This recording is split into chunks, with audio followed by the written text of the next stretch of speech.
Jadi jangan kita iri, jangan dengki pada orang, jangan. Orang punya dapat rezeki, gaji dinaikkan, kemudian juga dia dikasih harta, dapat bonus, dia dapat kendaraan, dia dapat keturunan, doakan dengan kebaikan. Doakan, barakallahu fiik, barakallahu fiik, barakallahu fiik. Doakan, mudah Allah berikan barokah kepada kamu. Doakan. Kalau ada teman kita dapat rezeki, doakan barakallahu fiik. Kalau dia memberikan sesuatu kepada kita, doakan lagi barakallahu fi ahlika wa malik. Allah memberikan berkah kepada kamu, kepada hartamu dan kepada keluargamu. Doakan kebaikan. Kita diundang makan kepada orang, kita diundang makan oleh orang, kita makan di rumahnya, kita doakan. Allahumma barik lahum fima razaqtahum waghfir lahum warhamhum. Doakan mereka. Indah agama Islam, saling mendoakan kebaikan, tidak hasad, tidak dengki dan tidak iri. Itu Islam. Kematian udah. Yang paling besar nasihat kematian. Karena banyak kita memberikan nasihat kepada orang, karena nggak sadar orang itu, tetap aja melanggar lagi, bahkan berbuat dosa lebih besar lagi. Dia lihat sendiri itu, mayit itu terbujur, nggak bisa lagi melakukan apapun juga dia. Itu nasihat yang paling baik, ya kematian. Makanya para ulama menyebutkan al-mautu akbaru wa'idhin.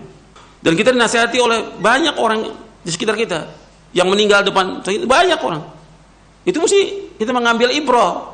Maka dikatakan oleh sahabat Abdullah bin Mas'ud radhiyallahu an yang diriwayatkan oleh Imam Muslim, as-sa'idu man wu'ita bi ghairihi. As-sa'id, orang yang bahagia, orang yang dinasihati dengan yang lain. Banyak tetangga kita, teman kita, orang lain yang dia meninggal dunia. Itu nasihat buat kita.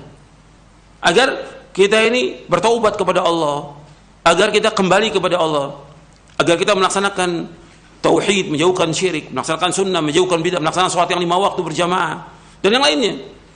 Amal-amal soleh, bersedekah, berinfak. Karena kita nggak tahu tentang akhir kehidupan seorang. Maka kita dikasih waktu oleh Allah, kita bisa ke masjid, bisa ngaji, bisa nuntut ilmu, bisa apa saja. Ini Masya Allah, ini nikmat dari Allah. Gunakan kesempatan ini untuk melakukan kebajikan sebanyak-banyaknya dan menjauhkan perbuatan dosa dan maksiat. Yang pertama, ada orang yang meninggalkan sholat sama sekali. Kadang-kadang dia sholat juga, kapan? Matahari sudah terbit. Ya nggak sah, nggak diterima. Ya tiap hari terlambat nggak boleh. Kalau sekali-kali terlambat boleh. Kalau sekali terlambat, Nabi SAW pernah terlambat sekali. Ketika safar, pulang perang, yang luar biasa, capeknya luar biasa. Nabi sudah menyuruh sahabat untuk jaga. Ternyata semuanya tertidur karena capek. Akhirnya bangun menjelang matahari mau terbit. Disuruh Bilal azan. Setelah azan, karena matahari mau terbit, tunggu sampai matahari agak tinggi. Setelah matahari agak tinggi, sudah baru sholat. Qobliyah subuh 2 rakaat, baru setelah itu qomat, sholat berjamaah sholat subuh. Sekali.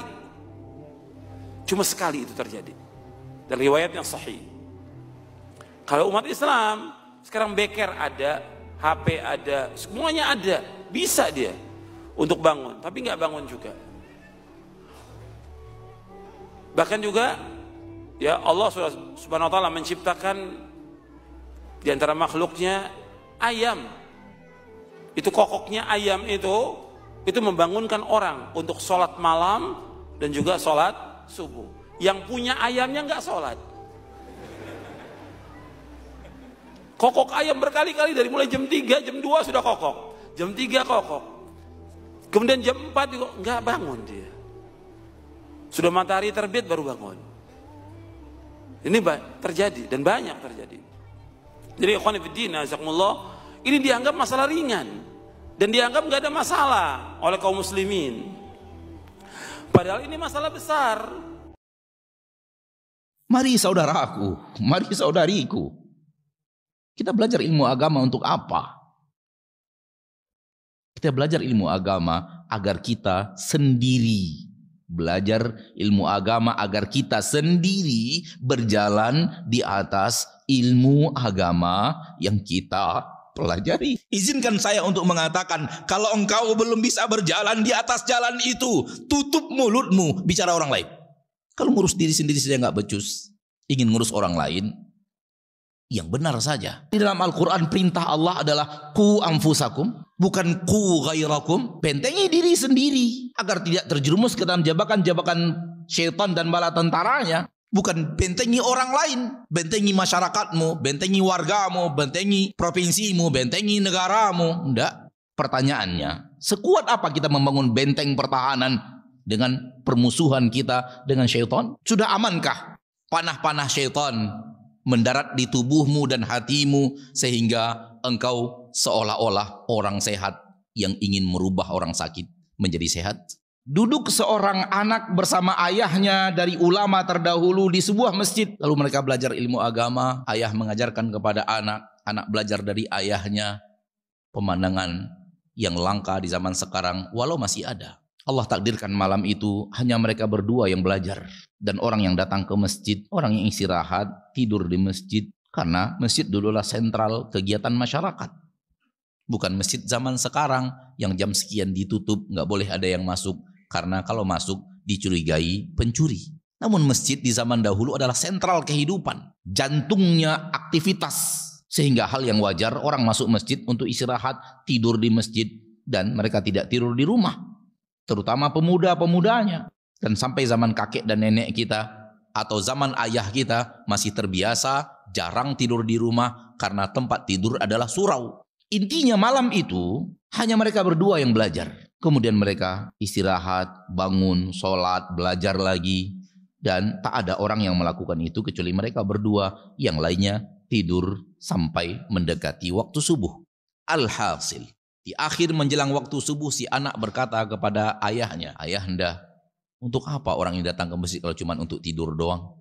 Rasa-rasanya sebuah ungkapan yang lumrah bagi orang yang masuk masjid beribadah, sholat, belajar, menghafal, memahami, lalu orang di sekitarnya tidur.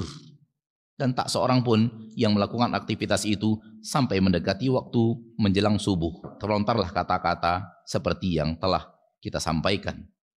Wallahi kata-kata ini begitu ringan kalau seandainya ditanyakan dengan takaran kata-kata zaman sekarang. Tahu apa kata si ayah? "Anakku, engkau tidur seperti mereka. Lebih aku sukai daripada engkau belajar dan mulutmu menyakiti mereka." Tidur engkau seperti mereka. Tak belajar dari tadi. Tak sholat dari tadi. Dan engkau selamatkan lisanmu dari menyakiti saudara muslim yang tidur di masjid ini. Lebih aku cintai itu. Jangan engkau belajar. Belajar itu untuk memperbaiki diri, bukan untuk memperbaiki orang lain. Kalau kita jadikan ini sebagai ibrah, kemudian kita menata hati, mencoba untuk berusaha seperti ini, kita akan mengatakan alangkah jauhnya saya dari kisah di atas. Dan kalau kesalahan dalam sholat ratusan, bukan belasan ya, bukan puluhan. Kesalahan dalam sholat ratusan. Seperti disebutkan oleh Syekh Masyhur Hasan Salman dalam kitabnya Al-Qaulul Mubin fi Akhta'il Musallin. Dan buku ini sudah diterjemahkan dalam bahasa Indonesia. Al-Qaulul Mubin fi Akhta'il Musallin. Saya sebutkan di sini sebagian aja kesalahan. Seperti makmum masbuk kalau datang langsung ruku. Imamnya ruku ikut ruku. Tunggu. Masuk imam ruku, berdiri dulu, takbir. Takbir dulu, Allahu Akbar. Setakbir baru ruku, Allahu Akbar. Takbir dulu dalam kondisi berdiri, baru setelah itu takbir untuk ruku. Kemudian setelah itu banyak bergerak, ini juga kesalahan. Banyak orang bergerak dalam sholat. Ya. Dan kita nggak bisa ngikuti orang-orang, kadang-kadang orang pulang haji. Di Arab saya lihat banyak orang bergerak, bukan ukuran. Contoh kita orang Arab atau Nabi? Nabi SAW yang jadi contoh. Ada orang yang sholat sambil main jenggot. Ada yang pakai muter jam. Banyak bergerak. Itu nggak jadi contoh. Contoh kita Rasulullah SAW. Uskunu fis sholat. Tenang dalam sholat. Tenang dalam sholat. Kemudian juga tidak meluruskan saf. Kemudian juga mendirikan sholat jamaah yang kedua. Ini juga kesalahan. Ya. Kemudian juga mendahului imam. Ini sering banyak orang-orang mendahului imam. Kemudian juga terburu-buru untuk mendapatkan ruku. Ini juga nggak boleh sampai lari-lari. Sudah qomat lari-lari nggak boleh. Kalau sudah qomat jalan biasa, nggak boleh lari. Ya tenang, jalan menuju sholat itu. Kemudian sholat tanpa sutroh. Sutroh ini wajib. Kalau kita sholat harus ada sutroh.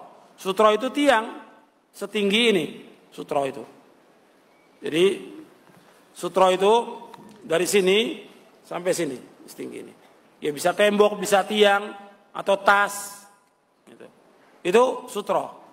Atau bisa teman kita minta tolong, antum tunggu sebentar, takut orang lewati saya. Boleh. Sutro. Dan ini wajib, sebab Nabi bersabda, la tusalli illa sutro. Jangan kamu salat melainkan menghadap sutro. Kemudian juga menutup mulut ketika sholat. Ini nggak dibenarkan. Seperti orang yang pakai cadar, nggak boleh sholat pakai cadar, nggak boleh. Sholat harus buka cadar. Atau pakai masker, nggak boleh. Sholat harus dibuka. Dilarang oleh Rasulullah SAW. Sholat menutup muka, menutup mulut dilarang oleh Rasulullah, nggak boleh. Dilarang. Jadi Nabi melarang wa yughati ar-rajul fahu, dan Rasul melarang seorang menutup mulutnya dalam sholat. Nggak boleh. Dan yang lainnya, ya masih banyak orang pelanggaran-pelanggaran tentang sholat ini banyak sekali. Teman-teman sekalian begini, sederhanakan hidup. Kerjakan yang diperintahkan, tinggal yang dilarang sampai antum mati. Mati masuk surga. Itu aja. Gitu kan? Kita mau makan, makan yang halal. Kita mau kerja, kerja yang halal. Walaupun sedikit, gitu kan? Berteman dengan orang-orang yang baik. Azan kita sholat sampai mati, sabar sampai mati saja. Udah masuk surga tuh.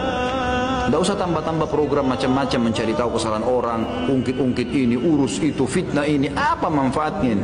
Habisin umur gak ada manfaatnya. Bahkan lebih parah lagi, antum sudah amalnya sedikit, diambil lagi oleh orang yang antum fitnah pada hari kiamat. Ini orang yang super rugi, gitu kan? Gak ada manfaatnya sama sekali. Hati kita ini jangan sampai syirik, jangan sampai riya, jangan sampai sum'ah, jangan sampai sombong, jangan kita merasa tinggi daripada yang lain, merasa hebat, jangan. Tawadhu kita. Bersihkan hati kita. Dan doa kita kepada Allah, di antara doanya antum hafalkan, Allahumma inni a'udzubika minal ajzi wal kasal wal jubni wal bukhli wal harami wa adzabil qabr. Allahumma ati nafsi taqwaha wa zakkiha anta khairu man zakkaha anta waliyyu wa maulaha. Allahumma inni a'udzubika min ilmin la yanfa' wa min qalbin la yakhsha' wa min nafsin la tashba' wa min da'watin la yustajabu laha. Ya Allah, aku berlindung pada Engkau dari sifat lemah, malas, pengecut, bakhil, pelit, dan dari umur pikun. Dan aku berlindung pada Engkau dari azab kubur. Ya Allah, berikan kepada hatiku ketakwaannya. Bersihkan hatiku ya Allah, karena Engkaulah yang dapat membersihkannya. Engkaulah pelindungnya dan Engkaulah penolongnya. Ya Allah, aku berlindung pada Engkau dari ilmu yang tidak bermanfaat, dari hati yang tidak pernah khusyuk, dari nafsu yang tidak pernah puas, dan dari doa yang tidak dikabulkan. Hadis ini sahih, diriwayatkan oleh Imam Muslim dan Nasai. Adab kepada guru, adab kepada syekh, adab kepada ustadz, adab kepada guru. Banyak kalau kita lihat sekarang ini murid-murid yang kurang ajar kepada gurunya, kurang ajar kepada ustadznya, kurang ajar kepada syekhnya, kurang ajar kepada orang yang pernah mengajarkan kebaikan kepada dia, sampai gurunya mengatakan murid itu murid yang durhaka. Kenapa? Karena sudah keterlaluan, kurang ajar kepada gurunya, sampai gurunya ditahdir, difitnah, dituduh dengan tuduhan yang tidak benar. Gak boleh dalam Islam. Orang yang mengajarkan kebaikan kepada kita, kita harus balas dengan kebaikan. Allah berfirman, hal jazaa'ul ihsan illal ihsan. Tidak ada balasan kebaikan kecuali apa? Kebaikan. Orang yang berbuat baik kepada kita, kita balas dengan kebaikan. Dan orang yang memberikan ilmu kepada kita lebih tinggi, lebih utama daripada orang yang memberikan harta kepada kita. Kalau kita lagi mengalami kesusahan, kesulitan, ada orang membantu dengan harta. Ya, umpamanya dibantu dengan uang 1 juta rupiah, umpamanya dibantu dengan uang 500 ringgit, lagi susah kita bersyukur kepada orang itu. Kita mengucapkan beribu-ribu terima kasih. Ini harta. Tapi ilmu lebih utama daripada harta. Di saat kita tidak mengerti tentang Islam, tidak mengerti tentang sunnah, kita dalam kegelapan syirik dan bid'ah, ada orang mengajarkan sunnah, ini lebih baik daripada dunia dan seisinya. Maka kita wajib berterima kasih kepada orang mengajarkan Islam kepada kita, mengajarkan sunnah. Kalau umpamanya guru itu tidak mengajarkan sunnah, kita nggak akan tahu kita dalam kegelapan syirik dan kegelapan bid'ah. Dzulumatus syirik wa dzulumatul bid'ah. Masih ada guru yang mengajarkan kebaikan, kita wajib terima kasih. Alhamdulillah ada guru yang mengajarkan kita kebaikan kepada kita. Dia membimbing kita, mengajarkan ilmu yang bermanfaat buat kita, istri kita, anak kita, cucu kita, dan terus akan mengalir pahalanya sampai hari kiamat. Kalau uang yang diberikan habis dalam sekejap, habis. Sepekan, sebulan uang yang dikasih habis. Tapi ilmu yang diberikan akan terus bermanfaat sampai kita masuk ke liang kubur. Maka kita harus balas kebaikan orang-orang yang pernah berbuat baik kepada kita, yang mengajarkan kebaikan. Maka Rasulullah SAW bersabda dalam hadis yang sahih, kata Rasulullah SAW, la yashkurullah man la yashkurin nas, di halaman 85. Tidak bersyukur kepada Allah orang yang tidak bersyukur kepada manusia. Syukur kepada Allah, tidak bersyukur kepada Allah orang yang tidak bersyukur kepada manusia. Kita harus bersyukur kepada orang-orang yang pernah berbuat kebaikan kepada kita. Kalau orang yang memberikan harta kita balas, apalagi orang yang memberikan ilmu kepada kita, lebih utama daripada harta. Bahkan Nabi SAW bukan hanya membalas kebaikan orang-orang Islam, hatta orang kafir yang pernah melindungi Nabi ketika Nabi hijrah, diusir ke Taif, Nabi balik lagi dilindungi. Nabi ingat jasanya dia, aku akan balas dengan kebaikan. Sampai seperti itu, dibalas kebaikan dengan kebaikan. Sebab kita nggak dikatakan orang yang bersyukur kepada Allah kalau tidak bersyukur kepada siapa? Kepada manusia yang pernah berbuat baik kepada kita. Dan hadis ini sahih, diriwayatkan oleh Imam Bukhari dalam Adabul Mufrad, Ahmad, Abu Daud dan yang lainnya dari sahabat Abu Hurairah radhiyallahu anhu. Rasulullah SAW juga bersabda, man sana ilaikum ma'rufan fakafi'u, fa illam tajidu ma tukafi'unahu fad'u lahu hatta tarau annakum qad kafa'tumu. Man sana ilaikum ma'rufan, barang siapa yang berbuat kebaikan kepada kalian, fakafi'u, balas kebaikannya, balas kebaikannya. Fa illam tajidu ma tukafi'unahu, apabila kalian tidak mendapatkan untuk membalas kebaikannya, fad'u lahu, maka doakanlah dia dengan kebaikan. Hatta, sehingga tarau, kalian melihat, annakum qad kafa'tumu, kalian sudah membalas kebaikannya. Jadi terus kita mendoakan kebaikan. Guru-guru yang mengajarkan kebaikan kepada kita, kita doakan kebaikan kepada dia agar dia tetapkan di atas Islam dan Sunnah, di atas manhaj yang hak, bukan dicela, bukan dihina, bukan difitnah, bukan dituduh, bukan. Tapi doakan dengan kebaikan agar dia berjalan di atas Al-Quran wa Sunnah la fahmi salaf. Itu Islam. Indah, indah ajaran Islam ini. Nggak ada ajaran yang paling indah kecuali ajaran Islam. Betul-betul Islam mengajarkan akhlak yang mulia, adab yang mulia kepada semua makhluk ini. Na'am, Ustaz Yazid bin Abdul Qadir Jawas rahimahullahu ta'ala. Ana ingat ana mulai belajar langsung kepada beliau itu ketika kuliah di Libya. Beliau punya kajian khusus hari Selasa di Masjid Al-Furqan di Dewan Dakwah, habis zuhur biasanya. Ana juga ngaji sama beliau di Bogor, tapi nggak serius. Kenapa? Karena perjalanan dari Jakarta ke Bogor ya, dari angkot ke kereta, ke angkot lagi, sampai tempat kajian itu sudah teler, udah ngantuk, ya Allah, seperti itu. Tapi yang jelas ana mendapatkan banyak ilmu dari beliau. Dan tadi Ustadz Ami juga menyampaikan, kita ketika dekat sama Ustadz itu bukan hanya dari materi yang disampaikan, tapi dari adab dan akhlak beliau. Nah, ini tuh beberapa kali ke rumahnya Ustadz Yasin. Rumah beliau sangat sederhana sekali. Bahkan anak duduk di bawah dengan karpet yang udah usang, bukan yang warna-warni. Ruang tamu beliau penuh dengan kitab dan buku. Anak tanya, gimana cerita Ustadz perjalanan Ustadz berdakwah Ustadz? Ya, beliau sampaikan, di antara beliau sampaikan, anak ini kontraktor. Bertahun-tahun kontrak rumah. Dari satu rumah ke rumah selanjutnya, nanti nggak diperpanjang 2 tahun. Ada yang pernah lama sampai 4 tahun, kata dia. Kata beliau, yang paling capek itu mindah kitab, kata dia. Ini menunjukkan bahwasanya beliau terus belajar, nggak pernah berhenti belajar. Dan beliau itu lembut orangnya, suka bergurau. Ketika anak datang ke rumahnya, dia ngomong sama anaknya, nih, Ustadz artis nih. Ente itu jangan foto-foto terus, kata Ustadz, ngomong sama anak. Itu Ustadz, bukan artis, kata dia. Siap Ustadz, makanya jangan foto-foto terus sama anak. Rahimahullahu ta'ala. Sama Ustadz Fathi juga sampai terakhir ya. Anak kalau mau cerita beliau panjang ya, karena waktu kita sini nanti insya Allah kalau ada waktu, karena udah malam. Tapi enak cerita kalau sebelum tidur sebenarnya. Sampai terakhir anak ke sana, anak ngomong sama Ustadz Yasin, Ustadz, anak mau bawa istri anak Ustadz ke rumah Ustadz. Kenapa?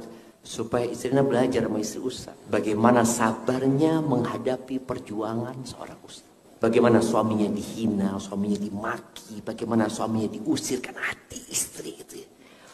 Kata Ustaz siap dibawa, sudah nggak apa-apa. Dan alhamdulillah anak sempat bawa istri anak untuk bertemu sama Ustaz Yazid sama keluarganya. Akhirnya mak-mak kumpul sama mak-mak sendiri. Yang jelas perjuangan itu membutuhkan pengorbanan. Dan fitnah umat Islam ini adalah harta. Semua umat itu punya fitnah, dan fitnah umatku adalah harta, kata Nabi SAW. Sejak anak pulang dari rumahnya Ustaz Yazid, anak itu sering dikasih sama jamaah itu tas-tas branded ya, kasih barang-barang branded. Anak ngomong sama mereka, jangan, anak jangan dikasih lagi. Anak sampaikan kepada mereka, anak mau jadi diri anak sendiri. Jangan sampai anak ini dibentuk sama orang-orang kaya ini. Janganlah. Anak pernah beli motor lumayan mahal lah buat anak ya, harga 60 juta waktu itu beli motor. Setelah anak pakai berapa lama, anak tanya sama diri anak, buat apa anak beli motornya? Akhirnya anak jual lagi, sudah anak pakai motor biasa. Artinya dari rumahnya Ustaz Yazid, anak itu jadi lebih zuhud setelah melihat beliau seperti itu dengan gaya hidupnya yang biasa aja ya. Subhanallah, ada satu kisah indah ya. Anak nggak tahu beliau itu punya WA. Anak dapat WA yang anak tadi bacakan WA-nya beliau kepada istri anak, Ustaz Yazid. Ini WA beliau pertama kali ke anak setelah beliau punya handphone yang bisa buat WA. Sebelumnya nggak pernah. Beliau mengatakan, Assalamualaikum Ustaz Syafiq, bagaimana kabarnya? Nggak ada namanya, ini anak kan nggak tahu. Ada kabar yang beredar yang mengembirakan, katanya ente nikah lagi. Ini WA Ustaz Yazid sama. Apakah berita itu benar? Anak nggak jawab, cuma anak nggak tahu nomor siapa. Beliau besoknya WA lagi. Bagaimana Ustaz Syafiq, bisa dijawab pertanyaan anak? Yang tanya orang tua, dijawab dong. Subhanallah jamaah. Anak kan nggak tahu nomor siapa ini ya. Akhirnya anak jawab, doakan maka Allah berkahi. Anak ngomong gitu. Terus beliau doakan anak. Cuma anak nggak tahu, belum tahu anak. Beliau doakan barakallahu lak wa barak alaik wa jama'a bainakum fi khair. Ini doa beliau. Mudah-mudahan Allah Taala berkahi pernikahan antum dan melimpahkan keberkahan kepada antum dan mengumpulkan kalian berdua dalam kebaikan. Mudah-mudahan Allah Ta'ala memberikan kebahagiaan, kerukunan dan kelanggengan dengan kedua istri antum sampai negeri akhir. Mudah-mudahan Allah Ta'ala berkahi pernikahan antum dan dilimpahkan keberkahan, sakinah, mawaddah, warahmah, dan diberikan keturunan yang soleh dan solehat. Diberikan kelanggengan dalam kecintaan dan kebahagiaan dengan kedua istri antum dan diturunkan barokah dan rahmat dalam rumah tangga antum. Allahumma amin. Lalu beliau tulis di bawah, dari Yazid bin Abdul Qadir Jawas. Anak kan terlalu banyak yang WA aja, anak nggak baca. Terus beliau WA lagi, Syafiq, ente kok nggak di WA? Ente kok di WA nggak jawab-jawab apa? Kata beliau, Masya Allah Zat, anak baru ngeh kalau ini ternyata beliau yang WA. Maka anak minta maaf sama beliau, rahimahullahu ta'ala. Anak itu punya banyak dosa sama Ustaz Yazid. Jadi kalau cerita tentang Ustaz Yazid ya, dari sisi keilmuan, beliau termasuk yang memotivasi anak untuk belajar dan terus belajar. Kemudian dari sisi adab dan akhlak beliau, subhanallah, beliau orang yang sangat terbuka dengan kritik. Beliau ketika mengkritik, salah satu yang dikritik itu kajian di hotel ini.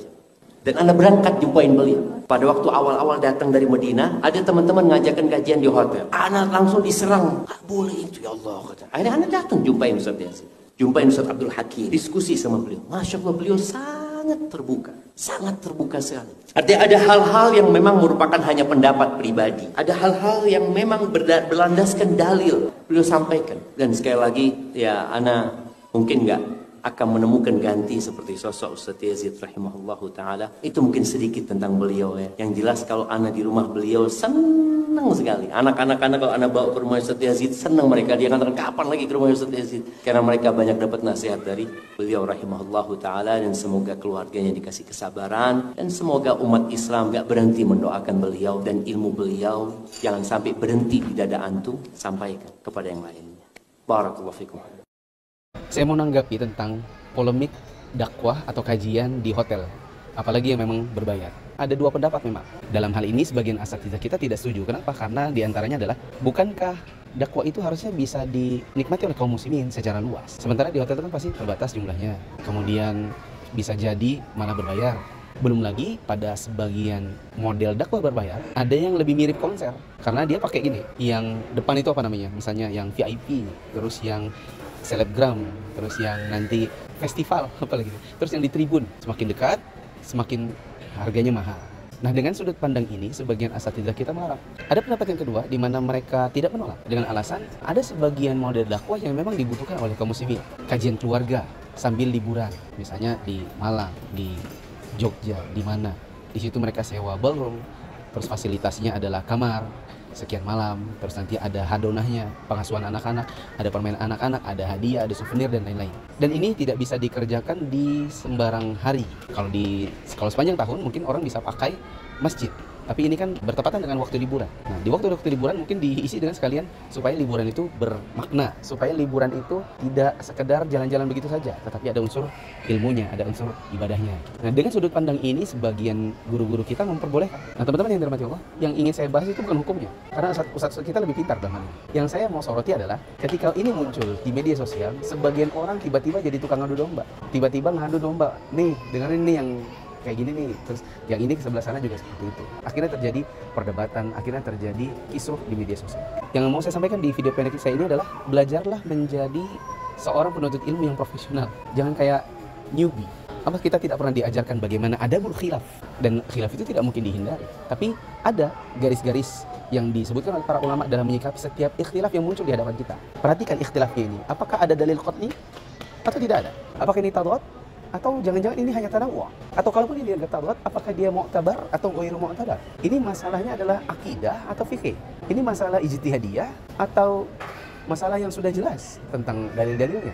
Jangan-jangan ini masalah kekinian saja yang mungkin cara pandang kita bisa berbeda-beda. Nanti ujungnya pada apakah di dalamnya ada pelanggaran syariah atau tidak? Kita kalau mau menyikapinya seperti ini memang harus bijaksana. Jangan kayak newbie. Dan memang kebanyakannya orang yang ribut di media sosial itu rata-rata antara dua.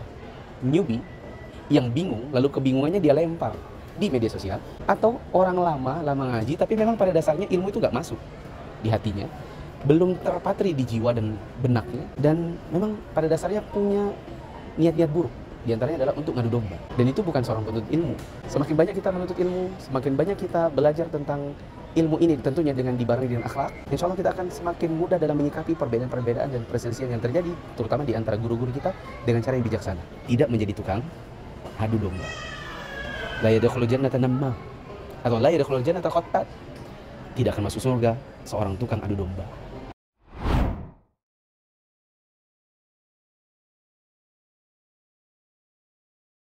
Sekarang kiat-kiat kita untuk istiqomah. Yang pertama, taubat. Jadi kalau kita ingin istiqomah, taubat kepada Allah Ta'ala. Taubat dengan taubatan nasuha. Saya mau tanya kepada antum, Nabi itu kadang-kadang taubat atau selalu taubat Nabi? Nabi Muhammad SAW dalam setiap hari, dalam sehari berapa kali Nabi taubat kepada Allah? 70 sampai 100 kali. Nabi taubat dan istighfar kepada Allah dalam sehari 70 sampai 100 kali. Itu Nabi Muhammad SAW. Apalagi kita.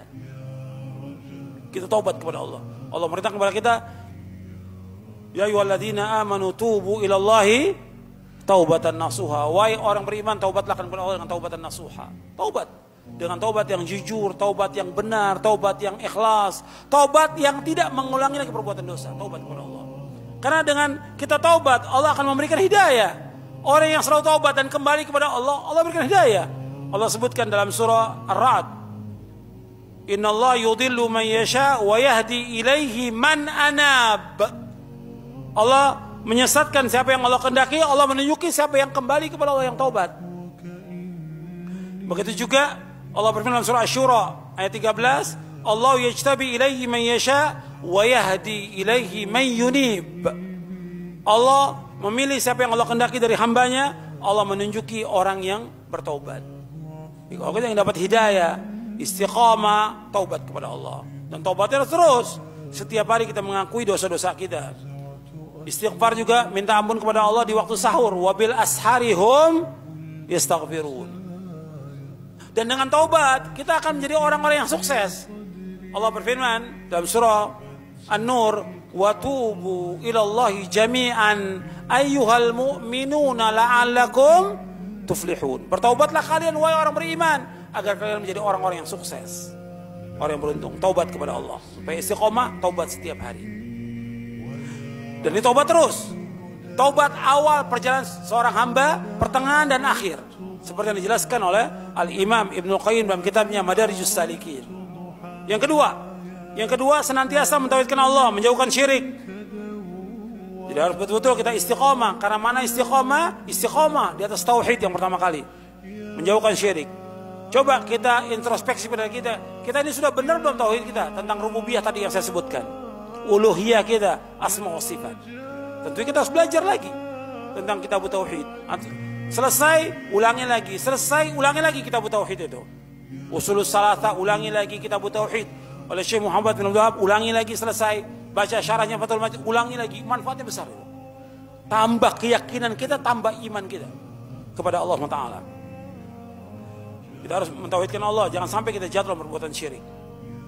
Kemudian berusaha untuk konsekuen dan konsisten dalam ketaatan kepada Allah. Jadi terus taat kepada Allah, jangan musiman. Terus setiap hari.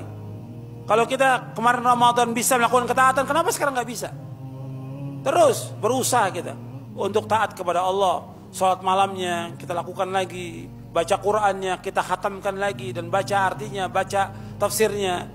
Sedekah kita jangan cuma Ramadan, sekarang juga lakukan. Zikirnya kita, baca bukunya dan yang lainnya. Coba dawamkan dan perbuatan taat kepada Allah Taala. Kemudian yang keempat, untuk bisa istiqomah, muraqabatullah, selalu merasa diawasi oleh Allah. Selalu merasa diawasi oleh Allah. Jadi merasa dilihat oleh Allah, supaya kita, kalau kita merasa diawasi, berarti untuk kita hati-hati, jangan sampai kita berbuat dosa dan maksiat. Yang kelima, muhasabah, selalu introspeksi terhadap amal yang kita lakukan. Introspeksi artinya dari kewajiban yang kita lakukan, apakah ada yang kita lalai dalam melaksanakan kewajiban ini? Apa yang kurang dari sholat? Mungkin kita kurang caranya yang belum benar, mungkin kita kurang khusyuknya, mungkin kita kurang tumakninahnya, mungkin keikhlasannya dan yang lainnya. Coba kita perbaiki, introspeksi. Dan amal-amal taat yang lainnya. Kita muhasabah. Begitu juga tentang dosa dan maksiat yang kita lakukan. Apa yang kita lakukan sekarang ini? Hari ini apa sih? Apa kesalahan kita? Apa dosa kita? Supaya kita bertaubat kepada Allah Taala. Kemudian yang keenam, mujahadah. Bersungguh-sungguh untuk menggembleng jiwa kita di atas ketaatan kepada Allah. Mujahadah, sungguh-sungguh. Jadi gak boleh orang yang beriman itu bermalas-malasan, gak boleh. Atau patah semangat, gak boleh. Atau futur. Ada gak orang yang futur? Ada. Gak boleh. Ini karena kurang keikhlasan dia. Futur itu karena kurang keikhlasan dia. Kurang imannya. Kurang ketakwaannya dia kepada Allah. Orang yang beriman gak boleh futur. Dia harus terus berjuang. Terus bersungguh-sungguh dalam melakukan amal-amal soleh. Gak boleh lemah. Gak boleh malas. Tidak boleh. Gak boleh. Nabi bersabda sallallahu alaihi wasallam, al-mu'minul qawiyyu khairun wa habbu ila Allah minal mu'minid dhaif wa fi kullin khair. Wa fi kullin khairun ihris ala ma yanfa'uka wasta'in billah wa la ta'jaz. Dan seterusnya di sini Sahih Muslim. Kata Nabi, mukmin yang kuat lebih baik dan lebih dicintai oleh Allah daripada mukmin yang lemah. Pada keduanya ada kebaikan tentang imannya. Hendaklah kalian berkemauan keras, bersungguh-sungguh kepada apa-apa yang bermanfaat bagi kamu. Minta tolong kepada Allah, jangan lemah. Gak boleh kita lemah, gak boleh kita malas. Meskipun kita kena musibah, ada masalah, ada muskilah, ada problem, tetap jalan dalam taat kepada Allah. Gak boleh kita lemah. Kalau kita orang yang beriman, kita yakin bahwa semua Allah sudah takdirkan 50.000 tahun sebelum Allah menciptakan langit dan bumi. Orang tua kita meninggal, anak kita meninggal, ada masalah yang lain yang musibah, Allah sudah takdirkan. Kita wajib mengimani, Allah akan tunjuki kita. Allah berfirman dalam surah At-Taghabun, ma asaba min musibatin illa biiznillah wa man yu'min billahi yahdi qalbah. Wa man yu'min billah yahdi qalbah. Tidak ada satupun musibah yang terjadi di langit dan di bumi kecuali dengan izin Allah. Dengan izin Allah. Barang siapa yang beriman kepada Allah, Allah akan tunjuki hatinya. Ditunjuki hatinya. Maka imani semua itu. Jangan karena musibah patah semangat, nggak mau ngaji lagi, nggak mau bangun tengah malam lagi, nggak mau sholat berjamaah, nggak mau nuntut ilmu, nggak mau baca Quran. Ini kebodohan. Ini ketololan. Justru tambah jauh dia dengan Allah. Justru dengan musibah yang Allah timpakan kepada dia, tambah dia dekat dengan Allah SWT. Tambah dekat dengan Allah. Yang memberikan cobaan dan ujian siapa? Allah. Dia husnuzan kepada Allah. Apa yang Allah kehendaki buat kita, itu yang terbaik buat kita. Dan Allah inginkan kepada kita kebaikan. Dihapuskan dosa kita, diangkat derajat kita. Yang Allah inginkan kita masuk surga dengan musibah itu. Paham? Makanya kita imani. Sungguh-sungguh orang yang beriman, jangan malas. Dalam apapun juga, jangan futur, harus semangat. Orang kafir dalam kekafirannya, orang musyrik dalam kemusyrikannya, semangat mereka. Ahlul bid'ah, antum lihat. Semangat dalam bid'ahnya. Sampai malam juga tetap masih nyanyi dia. Yang maksiat apalagi, antum bisa lihat. Semangat mereka dalam kesyirikan, dalam kekafiran, dalam maksiat, dalam perbuatan bid'ah. Kenapa kita enggak semangat dalam ketaatan yang mendapatkan ganjaran dari Allah Taala? Kenapa kita nggak semangat dalam ketaatan kepada Allah, dalam sunnah Nabi yang mendapatkan ganjaran yang besar? Meskipun kena musibah, meskipun kena bencana, tapi itu Allah kehendaki kebaikan buat kita karena Allah sayang kepada kita. Apa yang Allah kehendaki buat kita itu yang terbaik buat kita. Paham? Nah, saya lanjutkan. Ikhlas dalam kita beramal yang ketujuh. Dan mutabah, mengikuti contoh Rasulullah SAW. Ikhlas dan ittiba. Ini syarat apa ini? Syarat ibadah, syarat diterima amal. Ikhlas dan ittiba. Kemudian yang kedelapan, berpegang teguh kepada sunnah dan menjauhkan bid'ah. Kita harus terus berpegang kepada sunnah, jauhkan bid'ah. Kita nggak ada toleransi, nggak ada. Untuk ingat tuh, nggak ada toleransi dalam kesyirikan, nggak ada toleransi dalam bid'ah, dan tidak ada saling bantu membantu dalam perbuatan bid'ah. Nggak boleh kita bantu. Bapak Allah merintahkan kita, wa ta'awanu 'alal birri wa taqwa wa la ta'awanu 'alal itsmi wal 'udwan. Tolong menolong perbuatan baik dan takwa, jangan tolong menolong perbuatan dosa dan permusuhan. Jadi ingat itu, bahwa kita jangan toleransi pada bid'ah. Bid'ah tetap bid'ah, jangan kita bantu, jangan kita tolong. Enggak ada kerjasama, tapi kita bergaul dengan masyarakat tetap dengan mereka. Senyum dengan mereka, akhlak yang mulia tunjukkan, salam kepada mereka, bantu mereka ketika mereka sakit, jenguk mereka. Tapi kalau bid'ah kita diundang, nggak boleh kita datang, nggak boleh ikut kerjasama dalam bid'ahnya. Itu Islam. Bab nggak mungkin kita bisa berpegang di atas sunnah kalau kita nggak menjauhkan bid'ah. Antum perhatikan kata Nabi SAW. Perhatikan kata Nabi SAW. Fa'alaikum bisunnati wa sunnatil khulafa'ir rasyidin mahdiyyin tamassaku biha wa 'addu 'alaiha bin nawajid wa iyyakum muhdatsatil umur fa inna kulla muhdatsatin bid'ah wa kulla bid'atin dhalalah. Jadi untuk bisa berpegang teguh kepada sunnah dengan menjauhkan apa? Bid'ah. Berpegang kata Nabi teguh kepada sunnahku dan sunnah khalifahku yang lurus. Pegang erat gigit dan jauhkan semua perbuatan bid'ah. Enggak akan mungkin kita bisa berpegang kepada sunnah tanpa menjauhkan bid'ah. Karena semua bid'ah sesat. Jadi teguh kita kepada sunnah Nabi. Tapi tetap bergaul dengan masyarakat tetap. Jangan karena antum di sunnah kemudian kepada masyarakat salam enggak. Mereka orang Islam. Salam enggak, senyum enggak. Ketemu dengan masyarakat udah kayaknya musuh dengan kita. Tampangnya mujrim. Kita suruh tabasum, enggak nengok sama orang, masa bodoh. Enggak boleh dalam Islam. Kaum muslimin di sekitar kita lah, mereka orang Islam. Salam, tegur mereka, sapa mereka. Ini ajaran Islam, akhlak kepada manusia dengan akhlak. Nabi menyebutkan wa khaliqin nasa bi khuluqin hasan. Bergaul dengan manusia dengan akhlak yang mulia. Akhlak yang mulia. Nabi menyebutkan manusia, bukan orang-orang yang sunnah saja, bukan, manusia. Sekarang kita bikin kelompok sendiri. Ya, jangan bikin kelompok sendiri. Kelompok ini ahlu sunnah, perumahan sunnah dan segala macam. La haula wa la quwwata illa billah.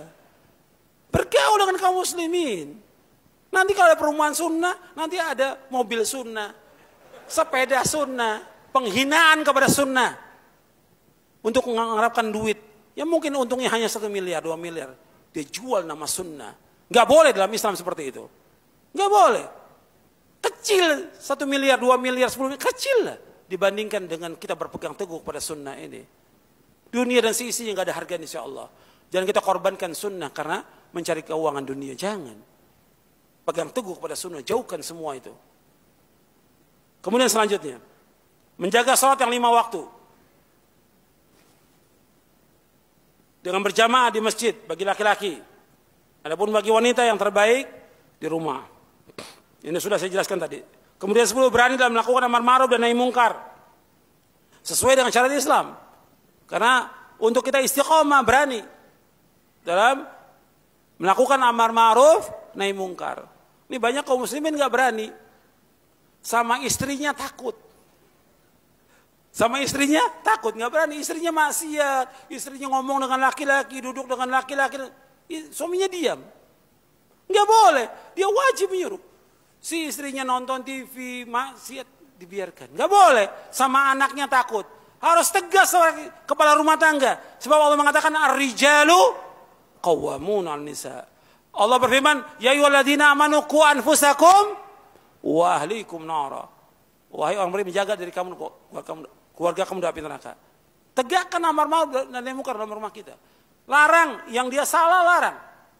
Yang wajib perintahkan kepada dia. Kemudian baru sekupnya kepada yang lain. Yang penting pertama kali rumah tangga dulu, baru yang lain. Kemudian yang ke-11 senantiasa menuntut ilmu syar'i dan mengamalkannya. Harus terus menuntut ilmu sampai wafat. Kemudian takut kepada Allah yang Maha Kuasa dan Maha Besar. Dan selalu ingat pedihnya siksa neraka. Kita harus ingat tuh. Siksa neraka sangat pedih. Yang ke-13 mencari teman yang soleh. Baik agama dan akhlaknya. Cari teman-teman yang soleh. Yang ke-14 menjaga hati, lisan dan anggota badan. Serta menahan diri dari hal-hal yang diharamkan. Jaga hati kita, jaga lisan kita, anggota badan dari hal yang diharamkan. Yang ke-15 mengetahui langkah-langkah setan dalam menyesatkan manusia. Ini banyak ini. Makanya Allah sebutkan dengan kalimat khutuwati syaitan. Wala tattabi'u khutuwati syaitan. Jangan kalian mengikuti langkah syaitan. Banyak langkah syaitan ini. Semua maksiat adalah langkah-langkah syaitan. Sedikit demi sedikit dia menyesatkan manusia. Yang ke-16 senantiasa berzikir dan berdoa kepada Allah. Kita harus terus berzikir dan berdoa kepada Allah. Yang ke-17 sabar dalam melaksanakan ketaatan kepada Allah. Sabar dalam menjauhkan perbuatan dosa dan maksiat. Dan sabar dalam menghadapi cobaan dan ujian dan musibah. Sabar. Kemudian doa kepada Allah. Ini antum hafalkan doanya. Ya, yang antum sudah hafal. Allahumma inni as'alukal huda wat tuqa wal afafa wal ghina. Ya muqallibal qulub tsabbit qalbi alainik. Ya Allahumma musarrifal qulub sarrif qulubana ala taatik. Dan selanjutnya. Doa-doa ini antum hafalkan. Ya ini saja yang perlu saya sampaikan. Mudah-mudahan bermanfaat untuk saya dan untuk antum sekalian. Perkara yang dapat menghilangkan sikap istiqomah. Jadi ada beberapa perkara yang menghilangkan sifat istiqomah. Yang pertama kekafiran, kesyirikan, murtad, kemunafikan. Ini menghilangkan orang dari istiqomah. Kemudian perbuatan bid'ah. Jadi kita nggak bisa main-main dengan bid'ah. Bid'ah itu membuat orang jauh dari siratal mustaqim. Karena perbuatan bid'ah sudah keluar dari siratal mustaqim. Ketiga perbuatan dosa dan maksiat. Tadi sudah saya sebutkan. Dosa dan maksiat nggak bisa dianggap ringan. Dulu para sahabat itu menganggap perbuatan dosa itu seperti dia berada di bawah gunung, gunung itu akan menimpa dia. Tapi kita sekarang menganggap dosa itu seperti lalat yang nempel kemudian akan terbang. Enggak dianggap apa-apa. Padahal para sahabat luar biasa. Menganggap perbuatan itu dosa sangat besar dan takut dia kepada dosa. Kalau sekarang orang berani pada perbuatan, enggak takut dia kepada Allah Taala. Padahal di antara doa Nabi mohon kepada Allah diberikan apa? Di antara doa Nabi mohon kepada Allah agar diberikan apa? Rasa takut. Yang takut ini menghalangi antara beliau dari perbuatan dosa dan maksiat. Allah maqsim lana min khasyatika ma tahulu bainana wa baina ma'asik. Ya Allah, berikanlah kepada kami rasa takut. Yang takut ini menghalangi kami dari berbuat maksiat kepadamu. Nabi minta kepada Allah rasa takut. Makanya kalau antum nuntut ilmu, mestinya yang muncul dari nuntut ilmu itu apa? Apa? Rasa takut. Kata Imam Ahmad, al-ilmu apa? Khasyatullah. Kata Imam Ahmad, ilmu itu takut kepada Allah. Aslul ilmi khasyatullah. Bahwa asalnya ilmu takut kepada Allah. Sekarang banyak orang gak takut kepada Allah. Takut kepada Allah. Makanya kalau kita nuntut ilmu mesti tambah takut kepada Allah. Jangan melanggar, jangan berbuat maksiat. Apakah durhaka kepada orang tua, apakah makan riba, atau berbuat yang haram, atau menzalimi orang, atau mengambil harta orang lain. Takut dia kepada Allah, takut. Dia tambah, dia nuntut ilmu, tambah takut kepada Allah. Seperti itu. Makanya perbuatan dosa dan maksiat ini akan membuat orang tidak istiqamah. Yang keempat, berteman dengan orang yang tidak baik agama dan akhlaknya. Maka cari teman-teman yang baik akhlaknya. Sebab apa? Sebab teman punya pengaruh. Tadi saya contohkan, ada satu. Siapa? Muridnya siapa? Ibnu Abbas. Ibnu Abbas yang ulama sahabat. Yang dia belajar dengan Ibnu Abbas. Karena dia berteman dengan ahlul bid'ah. Jadi apa? Jadi ahlul bid'ah. Sebab kata Nabi, Al-mar'u ala dini khalili falyanzur ahadukum man yukhalil. Seorang itu tergantung daripada agama temannya, maka dia perhatikan kepada siapa dia berteman. Kemudian yang kelima, yang merusak atau membuat kita tidak istiqomah, cinta dunia dan tamak kepada dunia. Ini yang terbanyak ini. Di samping yang tadi juga ini, banyak orang gak istiqomah karena dunia. Sibuk dengan dunia, tamak kepada dunia. Bila rezeki sudah diberikan oleh Allah, kita wajib ikhtiar untuk mencari nafkah, mencari rezeki, wajib kita. Tapi sekedarnya, ini enggak, kita sibuk terus dari mulai pagi sampai sore, sore sampai malam, terus seperti itu. Setiap hari habis waktu kita. Sampai waktu ibadah kepada Allah kita lupa, nuntut ilmu lupa, baca Quran lupa, kepada orang tua lupa, sampai istri kadang-kadang enggak diberikan haknya oleh dia dan anaknya. Karena apa? Karena dunia. Dunia. Orang yang sibuk dengan dunia dan tujuan hidupnya untuk dunia. Perhatikan hadisnya. Antum lihat di halaman 92. Halaman 92 antum lihat. Kata Nabi SAW, "Man kanatid dunya hammahu, farraqallahu alaihi amrahu, wa ja'ala faqrahu baina 'ainaihi, wa lam ya'ti minad dunya illa ma kutiba lah. Wa man kanatil akhiratu niyatahu, jama'allahu lahu amrahu, wa ja'ala ghinahu fi qalbihi, wa atathu dunya wa hiya raghimah." Kata Nabi SAW, barang siapa yang tujuan hidupnya adalah dunia, maka Allah akan mencerai-beraikan urusannya, menjadikan kefakiran di kedua pelupuk matanya, dan ia mendapat dunia menurut apa yang telah ditetapkan baginya. Dan barang siapa yang tujuan hidupnya adalah negeri akhirat, Allah akan mengumpulkan urusannya, menjadikan kekayaan di hatinya, dan dunia akan mendatangi dalam keadaan hina. Hadis sahih riwayat Ahmad, Ibnu Majah, Ibnu Hibban dan yang lainnya. Antum perhatikan di sini. Nabi menyebutkan di sini dua, barang siapa yang tujuan hidupnya dunia. Satu lagi, barang siapa yang tujuan hidupnya akhirat.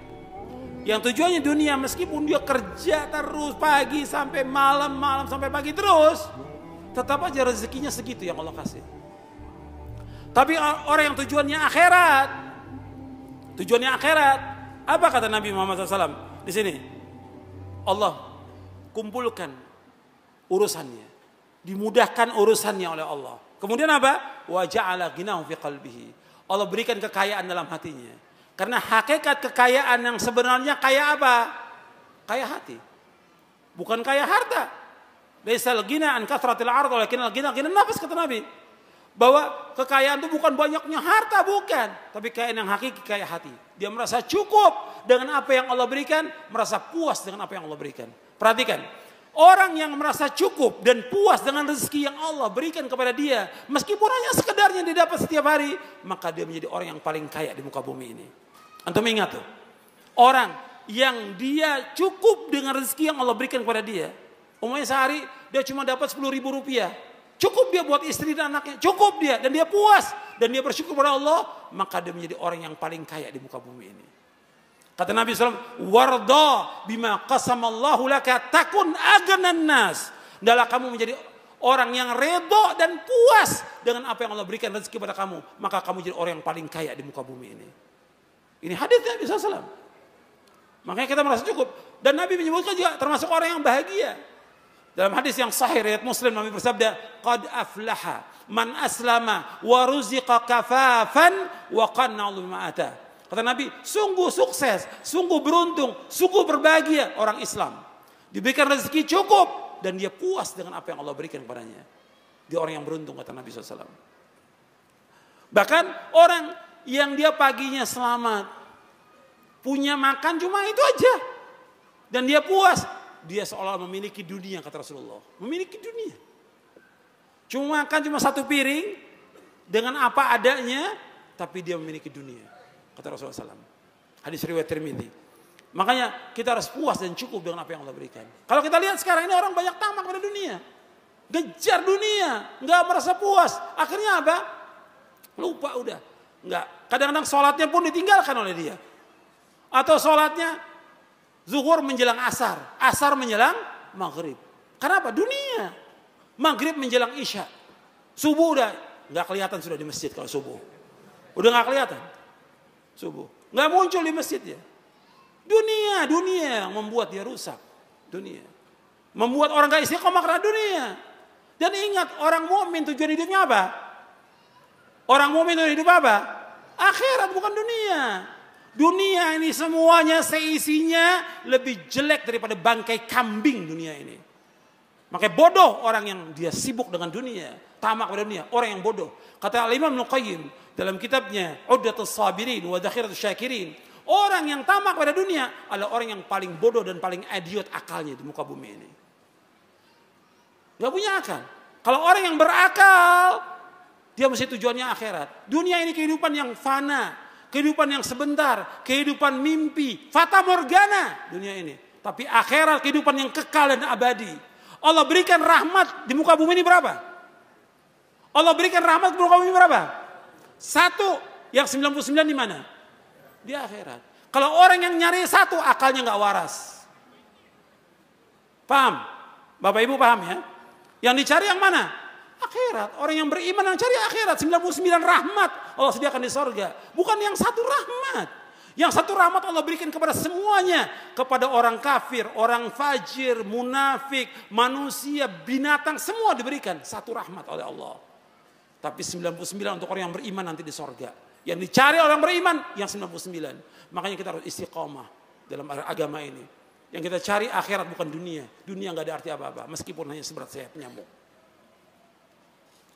Kemudian yang keenam, yang membuat manusia ini rusak dan tidak istiqomah, itu fitnah syahwat dan syubuhat.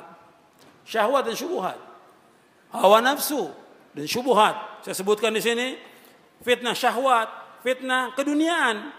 Seperti harta, kedudukan, pujian, sanjungan, wanita, dan lainnya. Ini fitnah. Fitnah syubhat adalah fitnah tentang pemahaman, keyakinan, aliran, pemikiran yang menyimpang.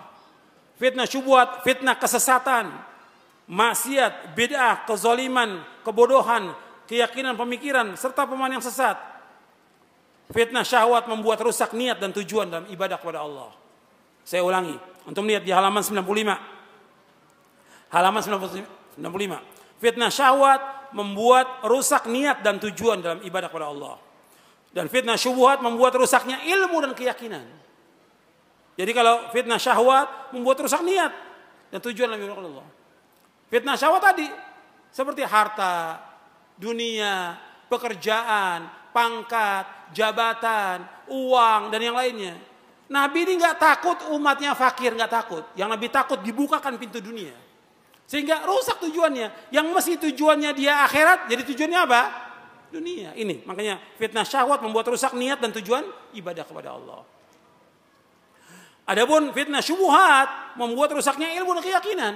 Syubhat atau pemikiran yang rusak, pemahaman yang sesat, membuat apa? Yang tadi ilmunya benar, rusak dia ilmunya. Karena apa? Karena itu syubhat yang datang kepada dia. Bukan mustahil orang yang belajar di luar atau di Timur Tengah masuk syubhat dan menjadi tokoh penyesat umat. Dan itu terjadi yang seperti itu. Karena apa? Karena syubhat yang masuk di kepalanya dia. Rusak ilmunya yang sekian lama, dia hafal Quran, hafal hadis, rusak karena syubhat masuk kepada dia. Dan rusak juga keyakinan dia kepada Allah Subhanahu wa taala. Ini orang-orang yang disesatkan oleh Allah dengan ilmunya. Kenapa? Dia mengikuti hawa nafsunya. Afara'aita man ittakhadha ilahahu hawahu wa adallahu Allahu ala ilmin. Tidakkah kau perhatikan orang-orang yang dia menjadikan hawa nafsunya sebagai Tuhan? Allah sesatkan dengan ilmunya dia. Disesatkan oleh Allah dengan ilmunya. Makanya kita hati-hati bahwa kita belajar yang jelas Quran dan Sunnah ala fahmi salaf. Yakini ini, pahami dengan benar dan pegang teguh. dan mohon kepada Allah istiqomah di atas jalan yang hak sampai kita diwafatkan Allah. Yang paling mulia karamah itu tetapnya istiqomah. Makanya dikatakan oleh Syekhul Islam Ibnu Taimiyah, ghayatul karamah luzumul istiqamah. Ghayatul karamah luzumul istiqamah. Mulianya tujuan dari karamah, kemuliaan. Karena orang kan melihat karamah kan. Wali-wali itu punya karamah kata mereka. Wali punya karamah, kekeramatan.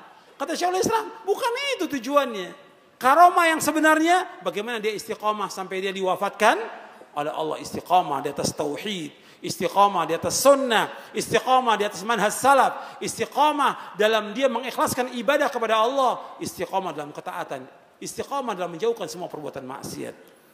Saya pikir cukup sampai di sini, mudah-mudahan bermanfaat.